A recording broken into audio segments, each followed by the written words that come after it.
یعنی وہ اتنی بڑی طاقت بن کے آ گیا ہے کہ اب اس کے اپنی ٹیم کو اس سے خطرہ ہے. خان اب معافی دے دے, اپنی معافی دے گا نا.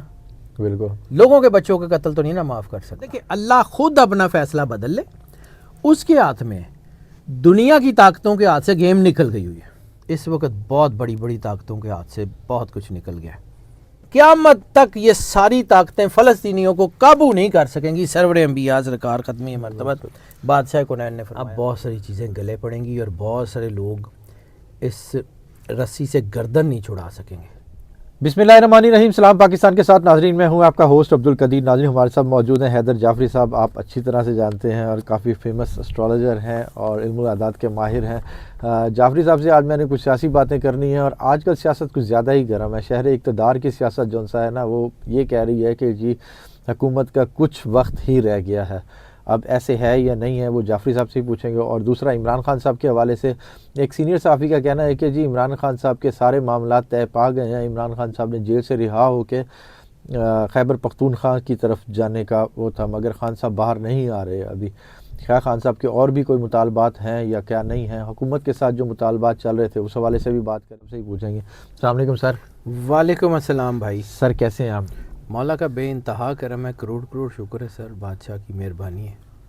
اچھا سر, خان صاحب کے حوالے سے بات کریں تو عمران خان صاحب باہر آنا نہیں چاہتے. عمران خان نے باہر آنا ہے, اس کو کوئی روک نہیں سکتا, ڈیل سے نہیں آنا. یہ جو لوگ تاثر دے رہے ہیں نا کہ وہ ڈیل ہو گئی ہے, ڈیل طے پا گئی ہے, وہ باہر آ رہا ہے, سر وہ کوئی ڈیل کر کے باہر نہیں آ رہا. کسی ڈیل کے تحت وہ نہیں آ رہا, وہ آ رہا ہے بس. اور میں پھر کہتا ہوں میں کریڈٹ نہیں لیتا, کریڈٹ اس مالک کا ہے, وہ جانے, اس کا کام جانے. کائنات کا واحد کارساز وہ ہے, ہم کون. اس کے بنائے ہوئے سسٹم کو پڑھتے ہیں اور آپ کو جو ہے وہ بات کر لیتے ہیں. ہاں کچھ چیزیں ریپیٹ کرنی پڑتی ہیں, کریڈٹ کے لیے ریپیٹ نہیں کرتے.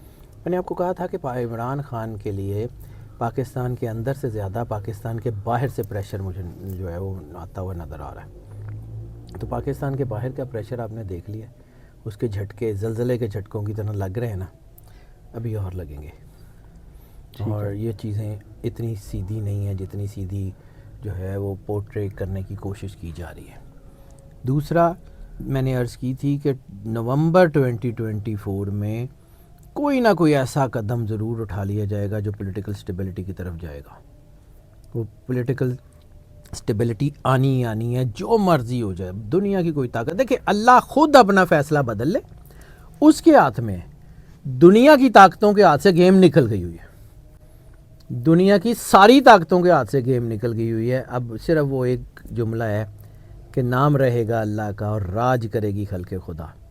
یہ ہونا ہے, اس کو کوئی نہیں ٹال سکتا. پاکستان ہماری اور آپ کی آنے والی نسلوں کے لیے بہت اچھا ملک بننے جا رہا ہے. ٹائم لگے گا, کچھ سالوں کی گیم ہے, صرف چند سالوں کا مطلب کوئی 8-10 سال بھی نہیں. چند سالوں کا مطلب ہے یہ 3 زیادہ سے زیادہ بہت ہوا تو 4 سال, اس سے زیادہ 5 سال سے کم کی بات ہے. پاکستان دنیا میں اپنے عروج پہ کھڑا ہوگا دوبارہ. اس وقت چیزیں بہت تیزی سے بدلیں گی. اس وقت بہت بڑی بڑی طاقتوں کے ہاتھ سے بہت کچھ نکل گیا ہے. اللہ موقع دیتا ہے, بار بار موقع دیتا ہے, پھر ایک دن رسی کھینچ لیتا ہے. بس سمجھ لیں کہ اب اللہ نے رسی کھینچ لی ہے, اب نہیں. ایک بات یاد رکھیے گا, قدرت موقع دینے کے بعد جو ہے نا کوئی ایسا کام کروا دیتی ہے جو گلے پڑ جائے. بچوں کا قتل فرعون کے بھی گلے ہی پڑا تھا ایسے ہی, اور یہ ہوگا. یہ اب بس اتنی سی بات ہے, اس کو کسی کو سمجھ آئے یا نہ آئے, لیکن اب بہت ساری چیزیں گلے پڑیں گی اور بہت سارے لوگ اس رسی سے گردن نہیں چھڑا سکیں گے. یہ قدرت کا نظام ہے. رسی کھینچی گئی ہے, قدرت کی طرف سے کھینچی گئی ہے. بندے نے کی کرنا سی, بندے تو بکے ہوئے. بالکل ایسے ہی, بندے تو سارے ہی بکے ہوئے. بالکل ایسے ہی. شاید کوئی ایک آدھ نہ بکا ہو, ورنہ 90% تو بکاؤ ہے سارے. جو بکے ہوئے نہیں ہیں وہ پیچھے ہیں. ظاہر سی بات ہے, کیا کریں. بالکل ایسے ہی ہے. اچھا سر, اب خان صاحب کا ذائچہ کیا کہہ رہا ہے کہ ٹریول خان کا ذائچہ سر میں نے دیکھا, کل بھی دیکھا. ٹریول اگر آپ یہ کہیں کہ ملک چھوڑ کے جا رہا تو نہیں جا رہا. وہ پاکستان سے باہر نہیں جا رہا. وہ کسی ڈیل کے نتیجے میں باہر نہیں آ رہا.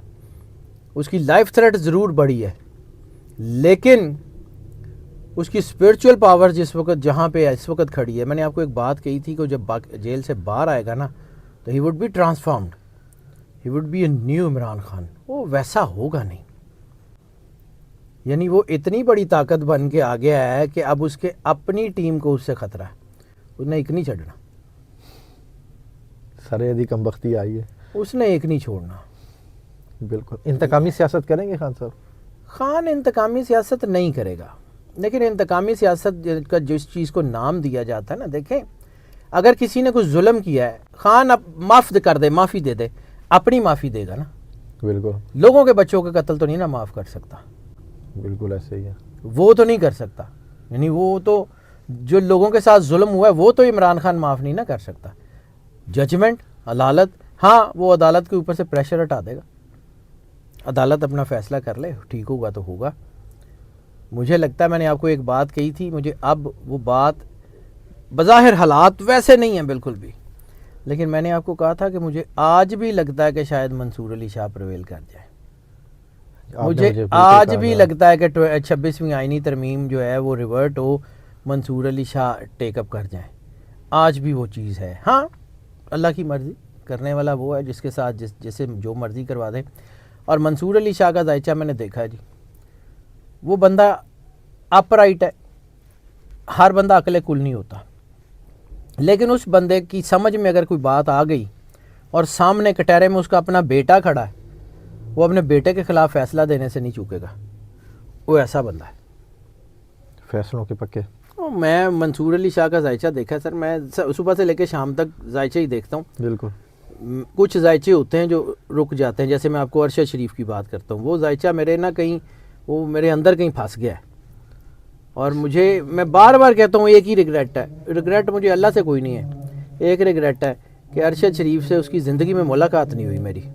میں نے اس کے جانے کے بعد اس کا ذائچہ دیکھا. یار بہت بڑا آدمی ہے، لوگوں کو پتہ ہی نہیں ہے انہوں نے کتنا بڑا ہیرا گوا دیا ہے. اور یہ جو بیوقوف، مطلب پنجابی جی کہندے نے باندر ہاتھ ماچس، میں نہیں پتا باندر کون تھے ماچس کدے ہاتھ سے، میں نہیں پتا، لیکن ہویا انجی ہے. ٹھیک ہے. آپ ہمیشہ ایک بات کرتے ہیں، system with in the system.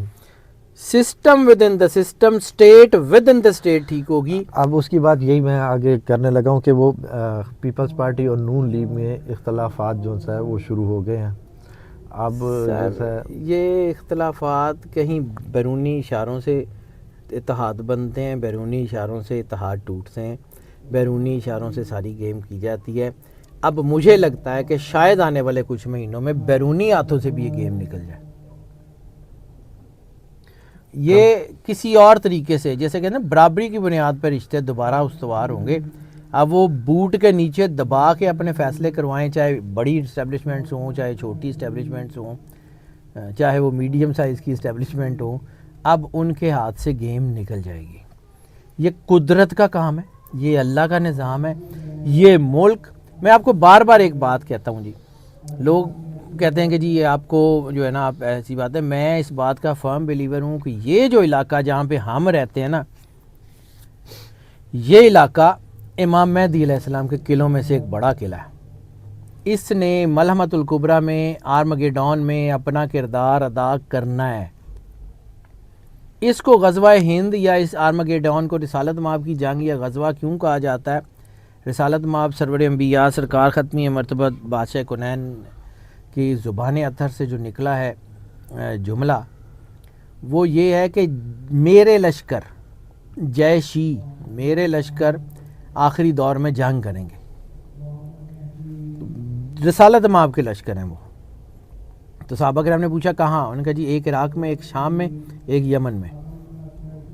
تو صحابہ کرام نے پوچھا کہ ان میں سے کس کی طرف جانا چاہیے؟ انہوں نے کہا جی شام میں.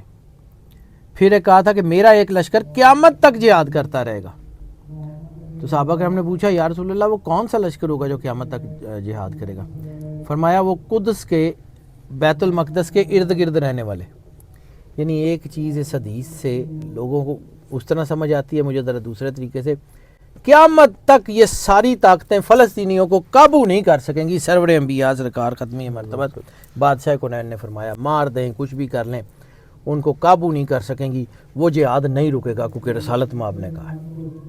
اور یہ آگے آنے والا انٹرنیشنل ہورائزن بڑا کمال کا بن رہا ہے. اس کے اوپر پھر کسی وقت لگا تو بات کریں گے. وہ بہت کمال کا ہورائزن بن رہا ہے. یہ 2025 ایسے کوئی عام سا سال نہیں چڑھا. یہ بڑا کچھ بدلنے جا رہا ہے. ٹرمپ کے لیے بڑا اوکھا ہے. ٹرمپ کے لیے بالکل اوکھا ہے. ٹرمپ بہت ساری جنگوں کو روک ہی نہیں پائے گا. ٹرمپ چاہ کے بھی نہیں روک پائے گا. ٹھیک ہے. یہ امتحان ہیں بہت بڑے بڑے. دیکھیں اب اللہ نے کام لینا ہو تو لے لے. اللہ کسی سے بھی لے سکتا ہے. اچھا سر، گنڈا پور صاحب کہہ رہے ہیں کہ جی جون سی ہے سول نافرمانی کی تحریک خان صاحب کی آواز آئے گی تو اس کے لیے بھی ہم آ جائیں گے. اور پھر اس بار ہی انہوں نے کوئی بھی بیانات دیا جی گولی کا بدلہ گولی کا جواب گولی سے دیں گے. اب اس طرح کے بیانات ان کے آتے ہیں تو پھر لوگ اور زیادہ ہو جاتے ہیں کہ جی آگے کوئی پنگا تو نہیں پڑنے والا. پڑھنے والا ہوگا سر. میں نے بھی پتا. میرا کاغذ تو کچھ اور بتا رہا ہے. میرا کاغذ تو بہت سارے لوگوں کے ملٹی فیسز دکھا رہا ہے. بہت سارے لوگ مجھے لگتا ہے کہ باتیں کچھ اور کر رہے ہیں کچھ اور. میرا کاغذ تو مجھے یہ بتا رہا ہے. میں کسی کا نام نہیں لیتا جی، لیکن 20 سال ہو گئے ہیں مجھے یہ کام کرتے ہوئے. تو ایک وقت آتا ہے انسان کو اپنے کام کے اوپر یقین ہو جاتا ہے. بالکل. میں وہ سٹیج کراس کر چکا ہوں. کرنا اللہ نے ہوتا ہے، میرا کچھ نہیں. جس دن میں نے یہ سمجھا کہ میں کچھ کرتا ہوں اس دن ختم ہو جائے گا سارا کچھ. کرتا اللہ ہے.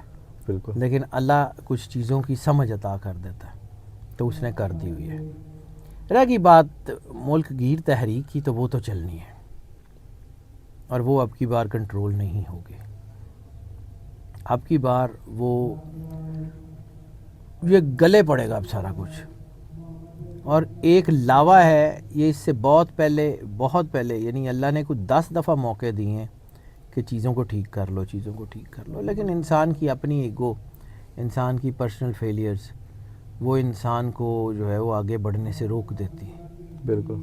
تو وہ جب انسان کی ایگو اور یہ چیزیں جب انسان کو آگے بڑھنے سے روکتی ہیں، سوچ کا دائرہ محدود کرتی ہیں، تو پھر انسان یہ سوچتا ہے کہ شاید جو میں کہہ رہا ہوں وہ ٹھیک ہے. بس پھر اللہ مروا دیتا ہے. ٹھیک ہے. بہت شکریہ سر. حیدر جعفری صاحب ہمارے ساتھ موجود تھے. آپ نے ان کے ویوز سنے اور پریڈکشنز بھی سنی. حیدر جعفری صاحب کے ساتھ ملاقات ہوتی رہے گی انشاءاللہ. بہت شکریہ سر. سلام پاکستان.